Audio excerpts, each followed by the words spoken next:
படிப்புங்கிறது இன்னைக்கு எல்லாருக்குமே ரொம்ப முக்கியமான ஒரு நிகழ்வா இருக்கு. ஆனா அந்த படிப்பு என்ன தேர்ந்தெடுக்கணும், எத படிக்கணும், எந்த வேலைக்கு போகணும் அப்படிங்கிற ஒரு தெளிவில்லாத ஒரு சூழ்நிலைய பார்க்க முடியுது. நம்மளே நெறைய ஜாதகங்கள் பார்த்துருக்கோம். படிச்சது ஒண்ணா இருக்கும், வேலைக்கு போறது ஒண்ணா இருக்கும். இப்படி ஏன் இந்த வித்தியாசம்? இந்த வித்தியாசம் அதனுடைய நிகழ்வு எத குறிக்குது? அப்படிங்கிறதெல்லாம் கொஞ்சம் இந்த நிகழ்ச்சியில பார்த்துரலாமே.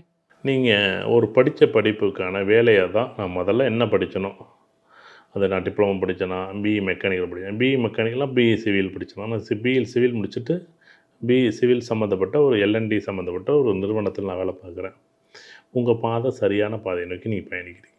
சார் நான் சம்பாதிக்கிறது 1,00,000 சம்பாதிக்கிறேன், 20,000 சம்பாதிக்கிறேன். அங்க வித்தியாசமே எனக்கு கிடையாது. அதெல்லாம் கிடையாது. நீங்க ஆரம்பிச்ச ஒரு விஷயம். நான் மெக்கானிக்கல் இன்ஜினியரிங் படித்தேன்.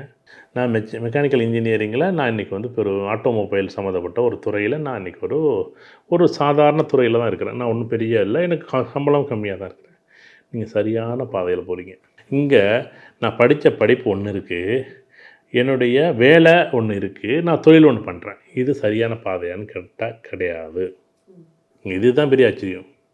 நான் ஒரு பொலிட்டிக்கல் சயின்ஸ் படிச்சிருக்கேன். உண்மையிலே பொலிட்டிக்கல் சயின்ஸ் படிச்சுட்டு நீங்கள் அரசியலில், நான் எம்பிஏ முடிச்சுட்டு ஒரு பிஸ்னஸ் மேனேஜ்மெண்ட்டில், எம்பிஏ முடிச்சுட்டு ஒரு விஷயத்தை நான் தெளிவாக கையாளுறேன் ஒரு நிறுவனத்தை அப்படின்னா, உண்மையிலே அந்த நான் வந்து நிறுவனத்தை கையாளுறேன்ல, நிறுவனத்தில் ஏதோ ஒரு பகுதியில் இருக்கேன். அதுக்காக வந்து நிறுவனத்தை முடிச்சபடியே நான் வந்து பெரிய மேனேஜர் லெவலுக்கெல்லாம் போகல.